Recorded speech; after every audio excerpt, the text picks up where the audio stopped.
This is Stephen Welsh, President of the International Chiropractors Association with the ICA Weekly Update for the week of August 24th. Well, I hope last week's update got your attention. By now, you should know who Dr. Greg Kotchuk is and what he stands for. Now, I'm getting quite the feedback from chiropractors all around the world. And this week, I'm going to read an email I just received from a concerned chiropractor in British Columbia. Now, in the COVID update segment, we will look at a research paper that just hit the headlines a few days ago. And we'll point out a couple of oddities and then ask, did these researchers have an agenda? And then we're going to compare their findings with a different paper that had just the opposite conclusion and let you decide which one of those papers has more credibility. Later, I will address the ICA's recent call for greater unity within the profession. It's not the first time in 94 years that the ICA has done so, but it is now more important than ever. Then I'll follow up with some breaking news about the World Federation of Chiropractic and bring you up to speed on the apparent consequences of the efforts of Dr. Kotchuk that have polarized the profession worldwide. First, however, I will once again begin with an opening statement. Last November, I had the opportunity to present to representatives at the 50th anniversary meeting of the Congress of State Chiropractic Associations held in San Diego. It was at that conference that the 5 new ICA value statements were first presented, along with a call for greater respect of all of our colleagues, along with a call for greater unity within the profession. Later that month, in a presentation in Ontario, I quoted Paul Benedetti from a podcast interview with Green Shield Canada, a health insurance benefits company. Now, Mr. Benedetti is a co-author of the book, Spin Doctors, the Chiropractic Industry Under Examination. And this is what he said in that interview, and I quote, "Some chiropractors feel that there is a neurological benefit from a chiropractic adjustment, that it is not simply MSK. And that opens the door to all kinds of treatment. Because as soon as you creak that door open, then you're back to D.D. Palmer. Then you're back to the idea that there is a relationship between spinal adjustment and visceral disorders. And that gives license to a scope of practice that is all-encompassing," end quote. Well, those two sentences define what is at stake. That is why the subluxation is under attack right now. You see, as soon as you accept the premise that there is a neurological benefit from a chiropractic adjustment, you are back to D.D. Palmer. But you're actually describing chiropractic as it is defined in the US, in all 50 states. And the US is home of 75% of the chiropractors on the planet. So that's why we need more unity. That is why the ICA is adapting its governance. And so I want you to carefully consider what is being said by Dr. Kotchuk. Consider the implications of his brand of research. And for once in our 125-year history, let's be prepared to circle the wagons and shoot out for a change. Well, that's my opening for this week.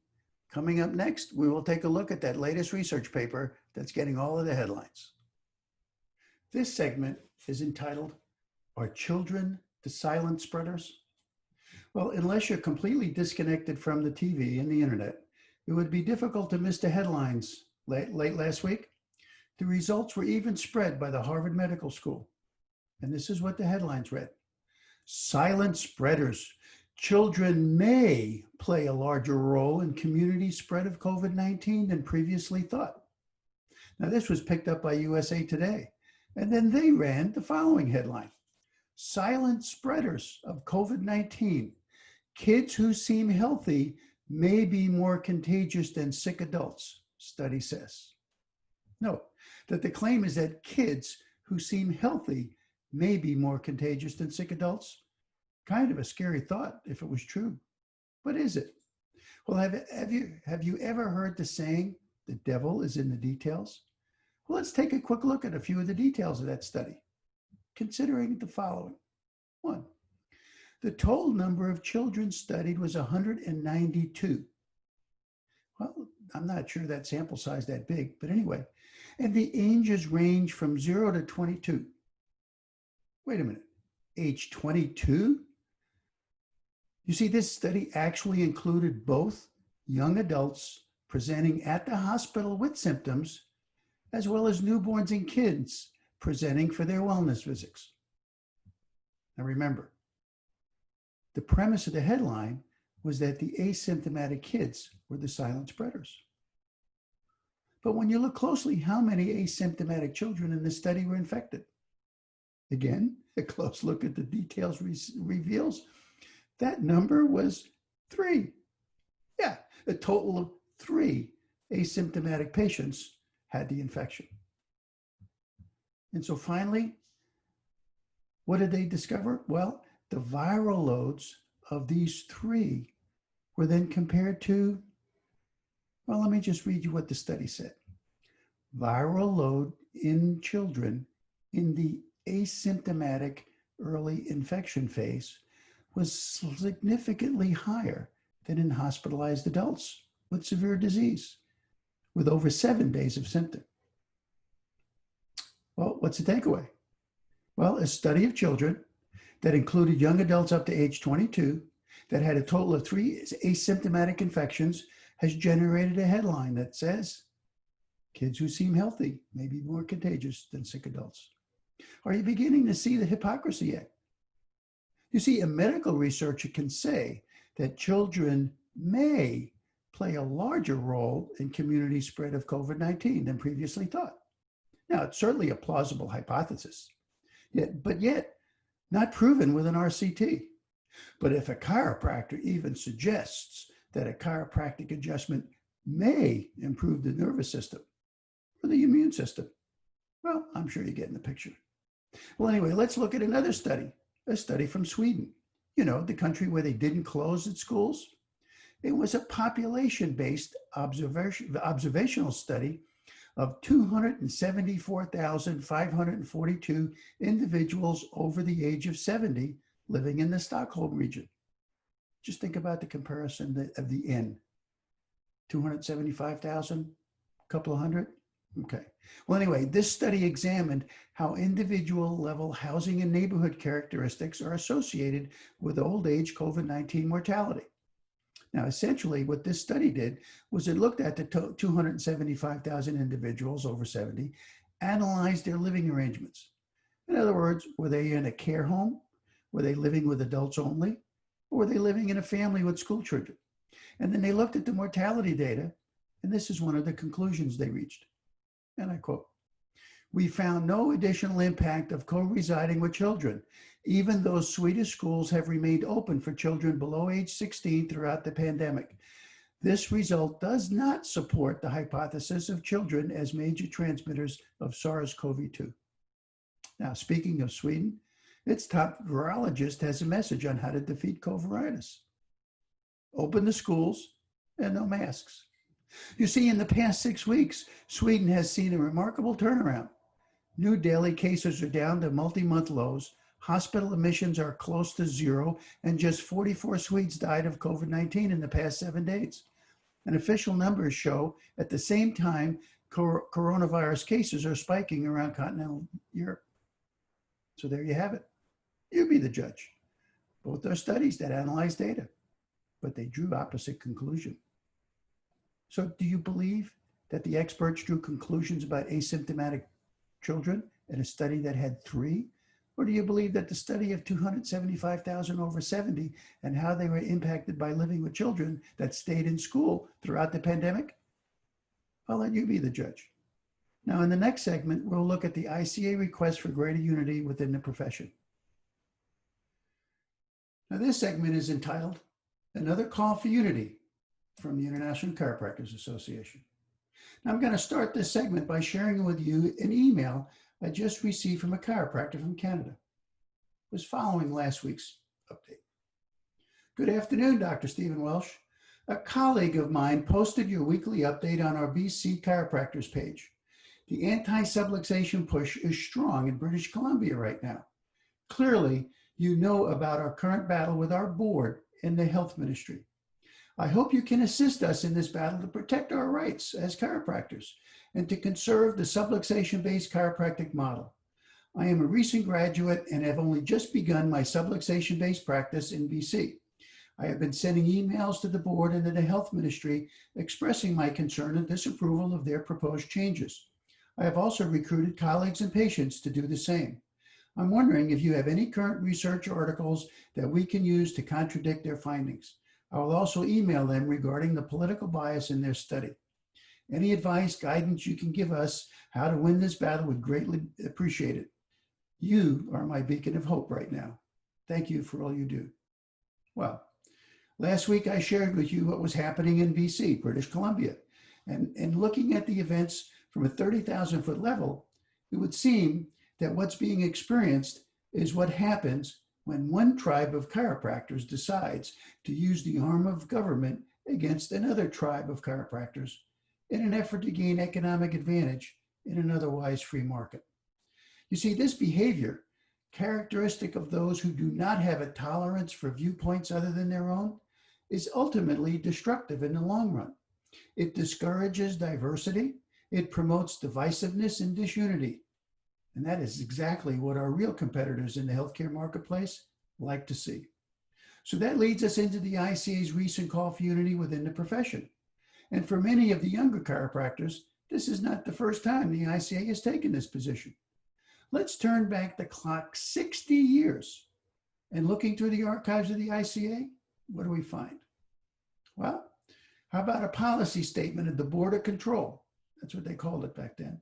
Dated August 1961. And the subject is unity. And this came out of that policy statement. Today, chiropractic is in a crucial stage of its establishment and advancement. Any advantages which might be derived from unifying certain efforts now conducted independently by two national groups would indeed be welcome.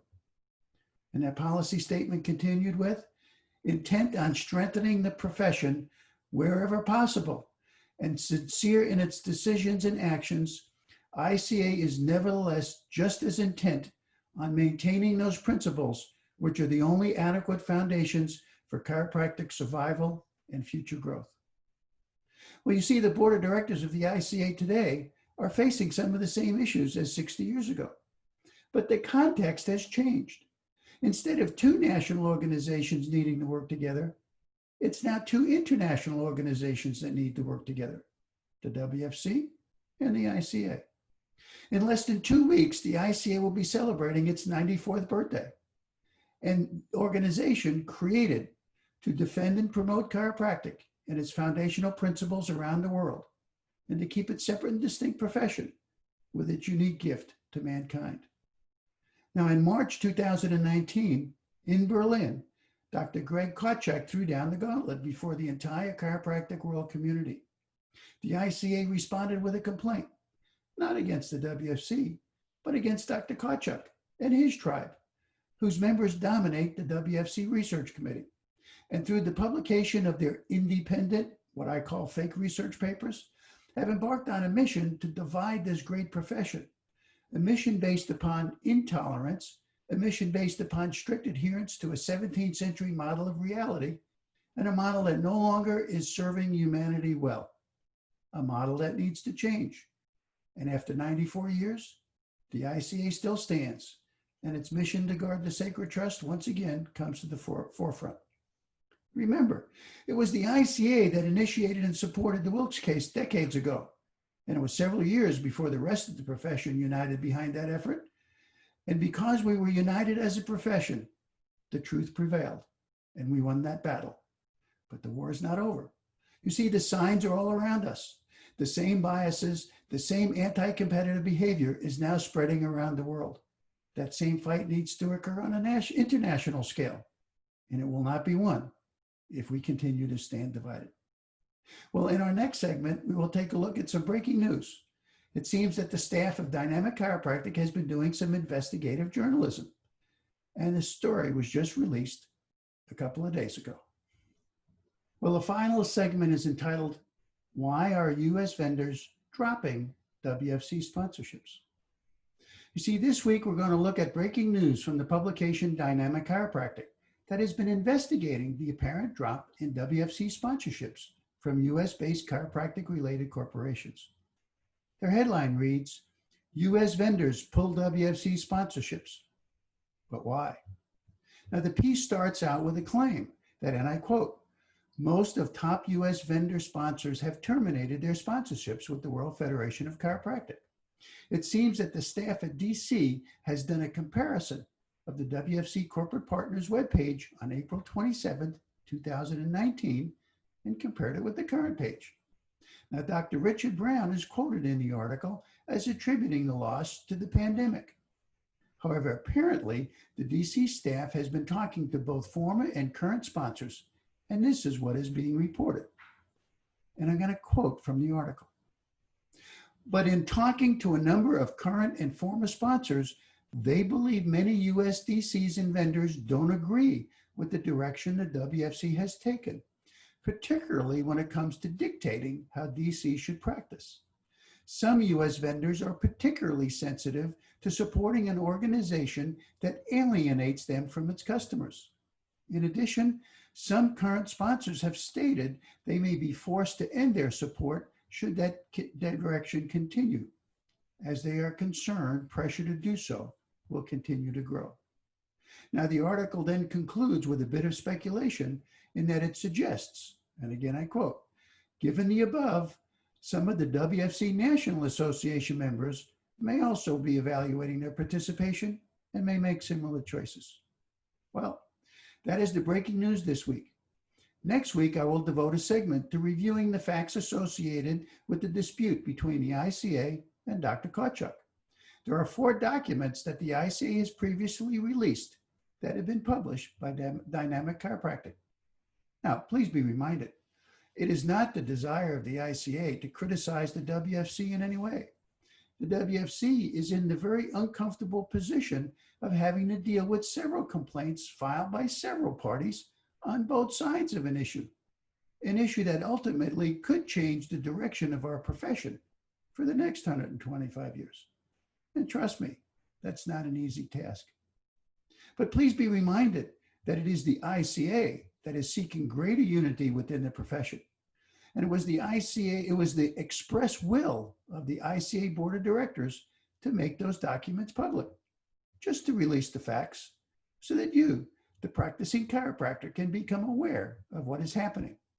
Then you can decide, will you join the ICA in its mission to protect and promote chiropractic throughout the world as a distinct healthcare profession predicated upon its unique philosophy, science, and the art of subluxation detection and correction?